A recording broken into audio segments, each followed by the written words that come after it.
Yeah, so I'm back and let's see the Russian Revolution of 1905. Okay, now what was the Russian of 1905?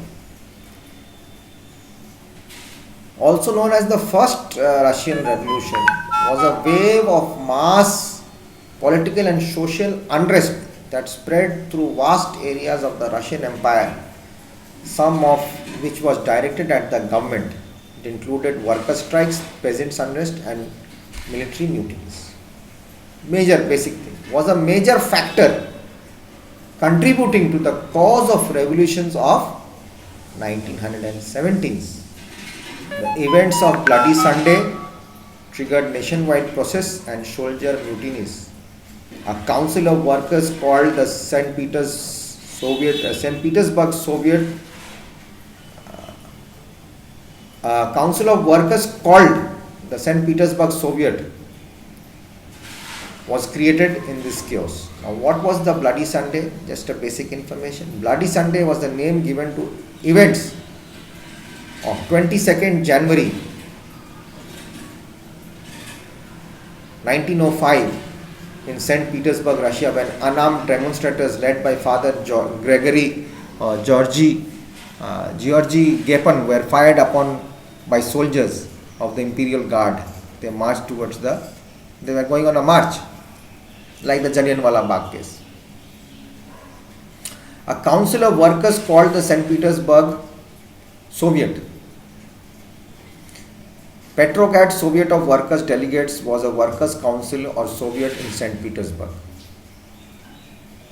Was created in this chaos. While in 1905, revolution was ultimately crushed and the leaders of St. Petersburg Soviet were arrested. This laid the groundwork for the later Petrograd Soviet. Now, the Petrograd Soviet was again workers and soldiers. Deputies was a city council of Petrograd, the capital of Russian Empire. For brevity, it is usually called the Petrograd Soviet. And other revolutionary movements during the lead up to 1970. The 1905 revolution was also led to the creation of Duma Parliament that would later form the provisional government following February 1970. Russia's poor performance 1914 and 1915 prompted growing complaints directed at Tsar Nicholas II and the Romanov family. Tsar Nicholas II or Nikolai II Alexandrovich Romanov, known in the Russian Orthodox Church as Saint Nicholas the Passion Bearer, was the last emperor of all Russia, ruling from 1st November 1894 until his forced abdication on March 15, 1917.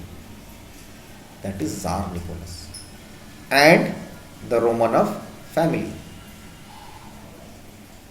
Now, the Romanov family was the Tsar Nicholas's family who was reigning the imperial houses of Russia from 1613 to 1917, the monarchical people.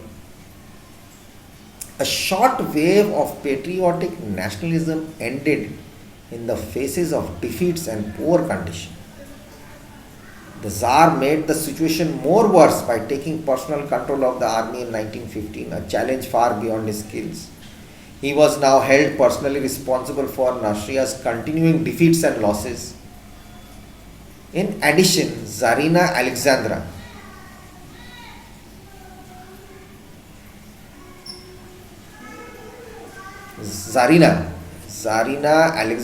was, or we can say Alexandra Fyodorovna, was Empress of Russia as the spouse of Nicholas II, his wife, and the last ruler of Russian Empire from their marriage 26 November 1894 until his forced abdication, which I said on 15 March 1917. Originally Princess Alex of Hesse and by Rhine at birth. Okay, she was the wife of Tsar Nicholas. She was ruling and Tsar commanded at the front was German born, leading to suspicion of collusion, only to be exacerbated by rumors relating to her relationship with the controversial mystic Grigory Rasputin. Now, Grigory Yefimovich Rasputin was a Russian mystic and self-proclaimed holy man who befriended the family of Emperor Nicholas II, the last monarch of Russia, and gained considerable influence in the late imperial Russia. Now they thought that she is having a relationship with Rasputin.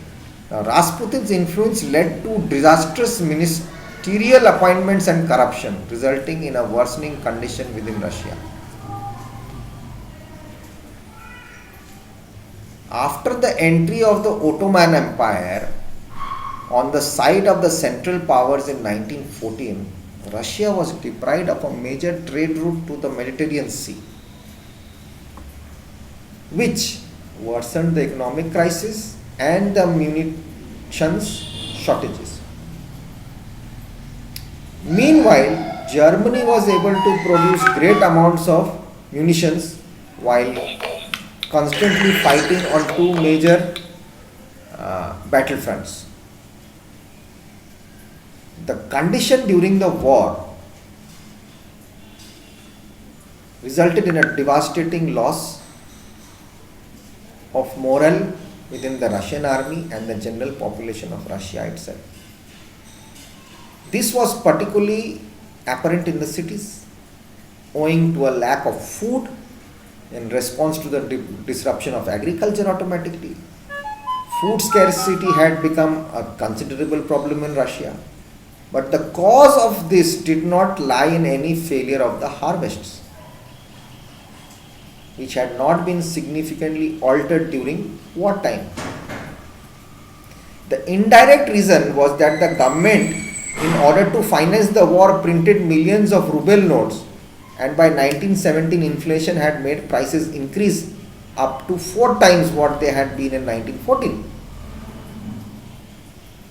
Automatically prices go up, farmers are going to be affected. Farmers were constantly faced with a higher cost of living. But with little increase of income, as a result they tended to hoard their grain and to revert to subsistence farming. What is subsistence farming? When he grows food only to help himself,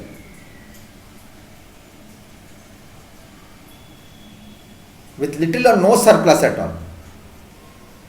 That is subsistence. When they do it for themselves, they do it somewhere, they leave it again, wherever they go and do. They are not selling out. Thus the cities were constantly short of food. At the same time, rising prices led to demands for higher wages in the factories. And in January and February 1916, revolutionary propaganda which happened. Propaganda, what is propaganda? Propaganda is the communication that is used primarily to influence an audience and further agenda, which may not be objective and may be presenting facts selectively to encourage a particular synthesis or perception. Propaganda was made. In part, aided by German funds, led to widespread strikes. This resulted in growing criticism of the government, including an increased participation of workers in revolutionary parties. Basically. So we'll keep it till there. I'll come back in the next class and we'll undo the explanation for you of this Russian revolution. So take care, be good, take care of yourselves, be happy and have fun. See you. Bye bye.